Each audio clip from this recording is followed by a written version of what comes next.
వరి పంట లేని యూరును దొరయొండని యూరు తోడు దొరకని తెరువున్ ధరన్ బతిలేని గృహమన్. అరయంగా రుద్రభూమి ఎనదగు సుమతి. పై పద్యంలో ధర అనే పదానికి అర్థం ఏమిటి? భూమి. పై పద్యం ఆధారంగా సుమతి శతకకర్త ఎవరు? బద్దెన. తిక్కన ప్రకృతి వర్ణనలకు సంబంధించి ఇచ్చిన సమాచారం ప్రకారం ఆయన వర్ణనలను యొక్క ప్రత్యేకత ఏమిటి? ప్రకృతి కథ ప్రకృతి పాత్ర అన్వయము. నేల విడిచి సాము చేయడం అనేది ఏ రకమైన భాషా విశేషము? జాతీయము. మిత్ర సాహస్రి శతకకర్త ఎవరు? కొండూరు వీరరాఘవాచార్యులు. చేలము అనే పదానికి సరైన అర్థము ఏమిటి? వస్త్రము.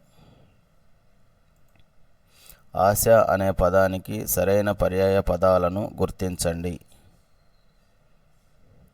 ఇచ్చ, ఈస. పుస్తకము అనే ప్రకృతి పదానికి సరైన వికృతి రూపము ఏది? పొత్తము. మొలక మరియు జలము అనే రెండు అర్థాలు గల నానార్థ పదము ఏది? అంకురము. క్రింది వానిలో సామాన్య జంట పదాల కంటే భిన్నంగా జాతీయ విశేషణ రూపంగా ప్రసిద్ధి చెందినది ఏది?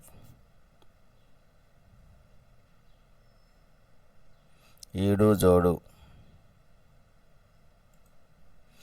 పున్నమికి పోత, అమావాస్యకు ఆరగింపు. ఈ పొడుపు కథకు సరైన సమాధానము ఏది? తేనెపట్టు. లింగము, వచనము, విభక్తి లేని పదాన్ని ఏమని పిలుస్తారు? అవ్యయము. భవిష్యత్ కాలము అనగా క్రింది వానిలో దేనిని సూచిస్తుంది? జరగబోయే కాలము. గాలి కొరకు కిటికీలు తెరిచారు. ఈ వాక్యంలో ఉన్న విభక్తి ఏది? చతుర్థి విభక్తి. క్రింది వానిలో వాక్యాంత బిందువు చిహ్నము ఏది? బి. క్రింది వానిలో నిత్య ఏకవచనమునకు ఉదాహరణ ఏది? ఇనుము.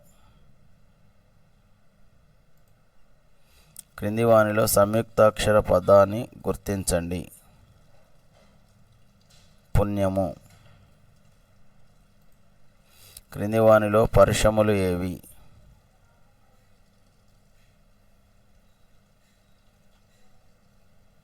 కచట, తఫ.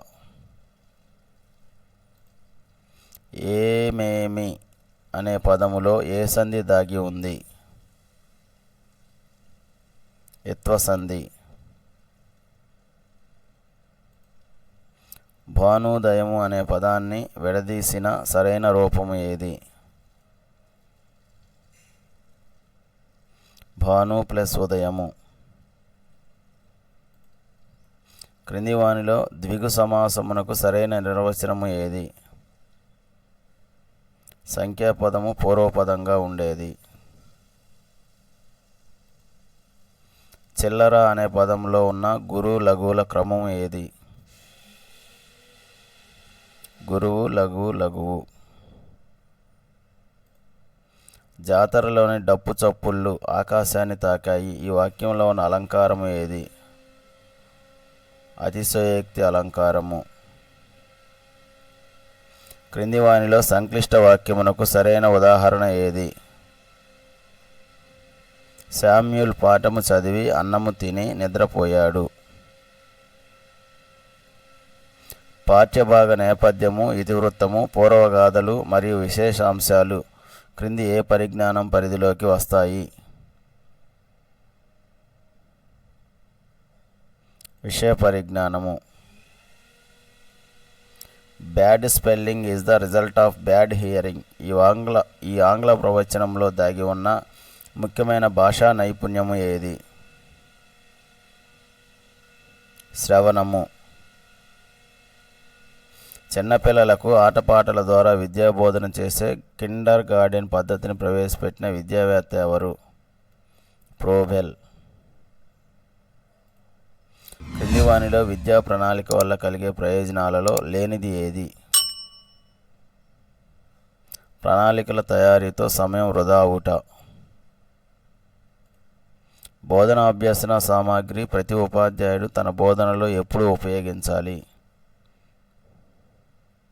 సముచిత సమయంలో సందర్భానుసారంగా వాడాలి.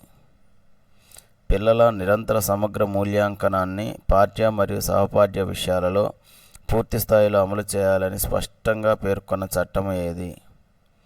RTE 2009.